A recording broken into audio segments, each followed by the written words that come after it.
Coach, obviously some tough circumstances for you guys this week with both your goalies going down, and all things considered with what your team did in this game and the chances they had, how do you look back on a game like that? I thought we played well. I thought in all three zones we did some really good things. I thought we defended pretty well to give up only 23 shots. I thought in the offensive zone to get 42 or whatever it was we had was well, and I think the reason you get that is because you move through the neutral zone well. So systematically I thought we were pretty good. These last few weeks, there's been a lot of talk about frustration when you guys do things well and aren't rewarded for it, especially at the start of this game when you guys go down 2-0. What did you think of the team's resiliency to not get away from what was still a pretty well-played game? Well, that's been their MO all year. They don't quit. They don't give up. They got a lot of pride. But you know what? We're not even looking at the score. We're looking at making sure guys are developing properly and having good habits. So they just played the same way from the first shift to the last shift, and got back in the game, had a chance to win the game a couple times, and unfortunately in overtime they didn't. But some good development. Well, you talk about development and good habits. It seems like Stephen Halliday is doing more and more of that as the season's gone on.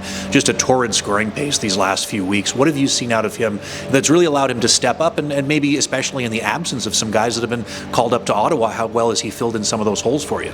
Yeah, I think he's just figuring out his body, to be honest with you. He's worked a lot with Shelley with his skating, so he's a lot sturdier on his skates, and he's protecting pucks, and confidence is a powerful thing. So when you score in bunches, and you're feeling good, and you're feeling good about yourself. So I think just figuring out his body and how big and strong he is, and confidence.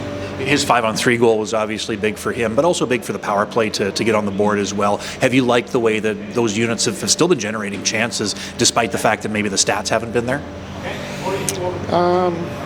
You got to score to have a good power play, to have a threatening power play. So chances are nice to look at, but that was a big goal for sure for us. Hopefully that opens things up. A big road weekend coming up this weekend. What are the biggest points for you guys as a staff to make sure you build on the good out of this one and try to keep up the good performances that you've seen?